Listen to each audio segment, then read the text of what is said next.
Hello. In this video, we're going to learn about the time value of money concept, specifically the present value of a deferred annuity. As we've done in previous videos, an annuity is a series of cash flows with the same amount received or paid. So we have installment amounts of the same amounts. We have this concept of a deferred annuity. And what that is we still have to figure out the present value of installment payments that we pay in the future of what we would need today to invest today. However, those payments do not start today or a year from today. They start sometime out in the future and then become regular installment payments. Let's go through an example. Today, you're considering acquiring an investment that will provide 3 equal payments of $10,000 each to be received at the end of the 3 consecutive years. However, up to this point, we would have a present value of an ordinary annuity because we would have equal payments of $10,000 made at the end of the year, of each year. But however, the first payment is not expected until 3 years from now. So it's not a year from now, it's 3 years, and our time value of money is 10%. How much would you be willing to pay for this investment? So it's saying, okay, here we are today. This is today. How much money, are we going to pay today so that our investment, we would have $10,000 here, $10,000 here, and $10,000 here at the end of year 3, 4, and 5. So here it says the deferred annuity exists when the first cash flow occurs more than one period after the date the agreement begins, right? So here, we're right here, and our first payment begins at the end of year 3. We could, a first way to do it is we could take each of these $10,000 payments and calculate the present value of each of those separately by using our present value of a dollar factor table. And here, our first 10,000, we would have 1, 2, 3. So we would go to our factor table using n equals 3 because we have 3 time periods. At 10%, we would get this factor. So we say 10,000 times this is 7513. We would take our second $10,000 payment and say, okay, well, let's present value it back to today. Over how many periods? 1, 2, 3, 4. So we would go to our factor and use n equals 4, right, and get this factor and get that amount. And then we could take this last $10,000 payment in year 5 and figure out what that present value is today. And we would go 1, 2, 3, 4, 5. So that would be 5 periods, so n equals 5. And we figure that out and we say our total is $20,552. So this tells me if I invest $20,552 today, I would be, and it generates a 10% return, I would be able to withdraw $10,000 at the end of year 3, $10,000 at the end of year 4, and $10,000 at the end of year 5. Alternatively, there's another way to calculate the deferred annuity amount, and that would be, it's a 2-step process. The first step is you have to calculate the present value of the annuity as of the end of the annuity period. And the second step is reduce that single amount into present value as of today. But we're going to go through an example to show, to illustrate this. So I'm just going to explain this.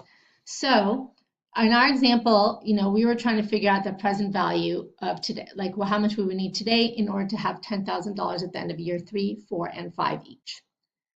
So another way to do it is pick the end of year 2, right? And you say, okay, well, I'm going to get 3 payments, right, at the end of each period, because So I don't get a payment here. I get a payment 1 year after, 1 year after, 1 year after. So 3 payments. This would be the present. So you can calculate the present value of an annuity due. So present value, not of an annuity due, sorry, present value of an ordinary annuity, because in this situation we're having the payments made at the end of each period, assuming that we are calculating the present value for right here. And so we would take our $10,000 amounts times the factor for the present value of ordinary annuity factor using n equals 3 and I equals 10% because we have 3 installment payments. And then let's just go quickly into our charts, and we have present value in ordinary annuity, n equals 3, I equals 10, 2.48685. So we would take our $10,000, multiply it by 2.48685, and to get to $24,869. That's step 1. So that way we have, okay, this is, if we were to invest at end of year 2, $24,869, then we would have enough to pay $10,000 to, we would earn $10,000 each year, right? At the end of year 1, 2, and 3, after this being our starting point. So that's step 1.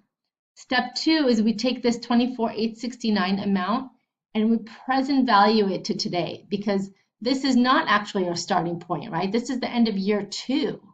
So we have to present value that amount to today's dollars. And so we have to take the present value of $1, because we're just present valuing a single amount, and our n equals 2, because we'd have to go back 1 and 2. So we would go the present value of $1, right? N equals 2, I equals 10. Let's see what that factor would be. Okay, so present value of $1 is, that's the factor table I need. Here, present value of $1, N equals 2, and I equals 10 is here, 0.82645.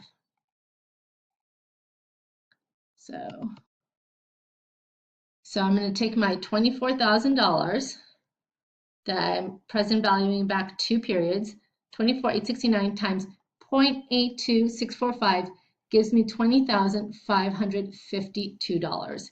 So I would need to invest $20,552 today if I wanted to make and be able to withdraw $10,000 at the end of year 3, $10,000 at the end of year 4, and $10,000 at the end of year 5. Another way to do it, and I hope this doesn't confuse you, so if it does, just kind of ignore it.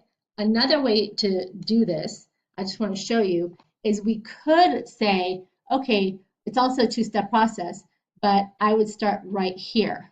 I would say, oh, I'm making my first payment today, right? So then I know, which means that I'm making it at the beginning of the period. So then I would look at my present value of annuity due factor table, right? And I would say I have n equals 3 and I equals 10%. So I would take my $10,000 times the present value of an annuity due, n equals 3, I equals 10. Let's see. Present value of an annuity due, wait, where am I? Present value, I think I have to go down. There we go. Present value of annuity due, n equals 3, I equals 10, would be 2.73554. So if I go back here, I would erase my drawings, but I would take the $10,000 times 2.73554. I think it was. Let me just double check real quick. Yeah, so I went back and checked. So I would have the present value of an annuity due because I would start, my beginning point would be right here, and I'd do 10,000 times 2.73554. And so then I would get a lump sum of 27,355. That would be step one. Then I would have to go back and take that 27,355 and do the present value of $1, but I would have to go back 1, 2, 3, which means that when I do the present value of an annuity due, my in that situation, I would need to do the present value of $1 to figure out the 27,355 of N equals 3 and I equals 10%. And so if we take 27,355, let's just remember that number so I don't have to keep going back and forth, 27,355. And now I'm looking at the present value of $1, which is here, and it was N equals 3, I equals 10, is 0.75131 times 27,355 equals, so it gets rid of all my drawings when I go in and out, but it equals 20,552. So that was just kind of another way, if you want to do another way, but you have to be careful with your number of periods when you do your present value of $1 amount. Let's just take this quick concept check. Harry Bird's Chicken Shack agrees to pay an employee $50,000 a year for 6 years. $50,000 a year for 6 years, beginning 2 years from today, and decides to fund the payments by depositing one lump sum in a savings account today. The company should use which present value concept to determine the required deposit? Well, so it's always best to draw a timeline with these things, with any one of these problems, because otherwise there's so many numbers and years and you don't know which period is what. So it said, okay, they agreed to pay $50,000 a year. So our annuity payment is $50,000 for 6 years, beginning 2 years from today. So here's 1, 2. So here's where we're gonna, that's year 2, and we're gonna make a payment of 1, 2, 3, 4, 5, 6. This is year 6, right? So this is year 1, 2, 3, 4, 5, 6, 7, 8. But we start here and we make a payment for year 3, 4, 5, 6, 7, and 8. But the question is just asking the company should use which present value concept.